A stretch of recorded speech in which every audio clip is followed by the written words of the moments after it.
আসসালামু আলাইকুম ভিউয়ার্স। তো আশা করি আপনারা যে যেখানে আছেন সুস্থ আছেন এবং ভালো আছেন এবং সবাইকে স্বাধীন মোবারক। এখন বলতে পারেন কেন স্বাধীন মোবারক? হ্যাঁ, আজকের এই ভিডিওটি কোনো কন্টেন্ট বা কোনো টেকনোলজি সম্পর্কে নয়। আজকের ভিডিওটি হচ্ছে খুবই ইম্পর্ট্যান্ট। এর আগে যারা ছাত্র বৈষম্য সমন্বয়কারী রয়েছেন, নাহিদ ভাই থেকে শুরু করে যারা সিনিয়র পার্সন রয়েছেন, তারা এর আগে রাত্রের বিবৃতি দিয়েছে। আমাদের দেশে সংখ্যালঘু মানুষের উপর এখন অত্যাচার হচ্ছে, সেটা নিয়ে অনেকেই প্রোপাগান্ডা ছড়াচ্ছে এবং অনেকেই বলতেছে যে সংখ্যালঘুদের উপর অ্যাটাক হতে পারে। তো আমাদের দেশে এখনও কিছু দুষ্কৃতীরা রয়ে গিয়েছে। দেখা যায় হিন্দুদের বাড়ি বা দেখা যায় বৌদ্ধ বা খ্রিস্টান বা অন্যান্য ধর্মাবলম্বীদের বাড়িতে অ্যাটাক চালিয়ে দেখা যায় ইন্ডিয়ার অ্যাটেনশন নিতে চাবে।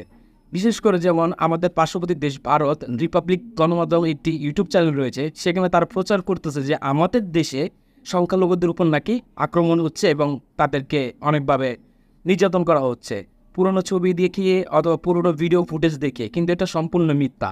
তা আমি আমার জায়গা থেকে বলবো, আপনাদের পাড়া বা মহল্লা বা যে যেখান থেকে পারেন নিজেরা ছাত্র সংগঠন বা ঐক্যবদ্ধ হয়ে সংখ্যালঘুদের পাশে দাঁড়াবেন এবং তাদের উপর যাতে কোনো রকম নির্যাতন না হয় এবং যাতে কোনো রকমভাবে তারা অ্যাটাকের শিকার না হয় সেদিকে আপনারা খেয়াল রাখবেন।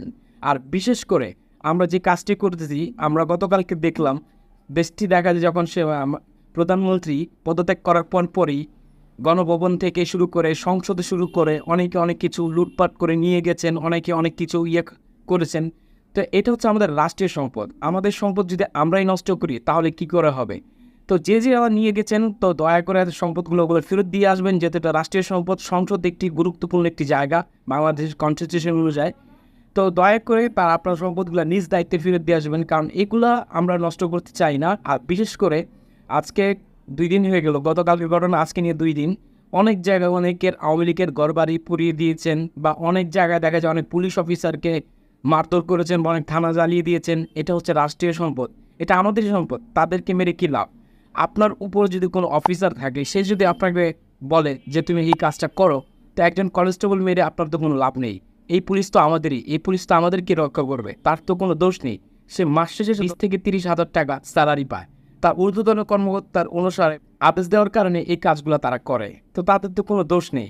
তো ওই মানুষগুলাই যারা করেছে বা যারা উপরের লেভেলে রয়েছে তাদেরকে আপনারা পারলে শায়েস্তা করুন, সেটা হয়তো বোধগম্যতা। কিন্তু একজন কনস্টেবল বা যারা মাঠ পর্যায়ে কাজ করেছে তাদের অযথা মেরে অথবা থানাগুলো আগুন জ্বালিয়ে দিয়ে এটা কখনোই বোধগম্য নয় বা এটা কাম্য নয়। তো আপনারা থানাগুলোতে অযথা আগুন লাগাবেন না এবং অবলম্বী যারা রয়েছে তাদের পাশে দাঁড়ান, যে যেখান থেকে পারুন নিজ এলাকা মহল্লা থেকে সংখ্যালঘু পাশে দাঁড়ান। কারণ ইন্ডিয়া অলরেডি বাংলাদেশ নিয়ে প্রোপাগান্ডা ছড়িয়ে দিচ্ছে, বলতেছে বাংলাদেশে নাকি অনেক মাইনরিটি মানুষকে মারা হচ্ছে, অনেকভাবে নিউজ তারা পরপর দেখতেছে আমার ডেস্কটপে। কিন্তু এটা আসলেই সত্য নয়, গুজব বলে তারা এটা চালিয়ে দিচ্ছে, চাচ্ছে যে আমাদের এই সরকারটা এখনও যেহেতু সরকার গঠন হয়নি তার জন্য এই প্রোপাগান্ডাগুলো ছড়াচ্ছে। তো আমি আমার নিজ দায়িত্ব থেকে আমার এলাকাকে আমি প্রোটেকশন দেওয়ার চেষ্টা করছি এবং আমার বন্ধুবান্ধবকে আমি কল করেছি, মেসেজ করেছি যে যার জায়গা থেকে তোর হিন্দু বন্ধুবান্ধব বা ধর্মাবলম্বী যারা রয়েছে তাদেরকে অবশ্যই সাপোর্ট করবি এবং তাদের উপর যাতে কোনো ক্ষতি না হয় সেদিকে খেয়াল রাখবি। এবং রাষ্ট্রীয় সম্পদ শুরু করে যে কোনো জায়গায় কোনো অরাজকতা দেখলে সেখানে প্রতিরোধ করে তুলবে। তো আশা করি আপনারা এই মেসেজগুলো সব জায়গায় ছড়িয়ে দিবেন। অবশ্যই ভিডিওটা সবার মাঝে শেয়ার করে দিবেন।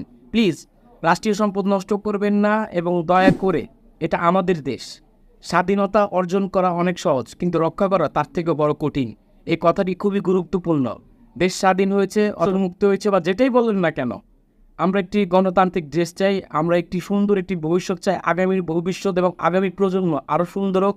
আমরা সুন্দর একটি প্রতিষ্ঠান চাই, আমরা একটি সুন্দর মাতৃভূমি চাই, যে দেশে কোনো হানাহানি বা হিংসা বিদ্বেষ কোনো কিছুই থাকবে না। আজকে আপনার যে বন্ধুটি কালকে যে ছাত্রলীগ করতেন, সে আজকে হয়তো রাস্তায় ঘুরে বা পলাতক বা পালিয়ে বেড়াচ্ছে। হ্যাঁ, সে ছাত্রলীগ করতো, প্রত্যেকেরই তার নিজ নিজ দায়িত্ব বা তার অধিকার রয়েছে। সে আওয়ামী লীগ করতে পারে, সে বিএনপি করতে পারবে, যে অন্যান্য দল করতে পারে। তার জন্য দেখা যায় যারা অপরাধ করেন তাদেরকে আপনি ধরে মারবেন, সেটা আমি কখনোই চাই না। আমি ব্যক্তিগতভাবে কখনোই চাই না, আশা করি আপনারা কখনো চাবেন না। যারা অপরাধ করেছে, যারা করেছে, তাদেরকে আইনের আওতায় আনা হবে এবং বিচার করা হবে এবং বাংলাদেশে আইন অনুযায়ী, প্রচলিত আইন অনুযায়ী তাদেরকে বিচারের আওতাধীন আনা হবে অবশ্যই।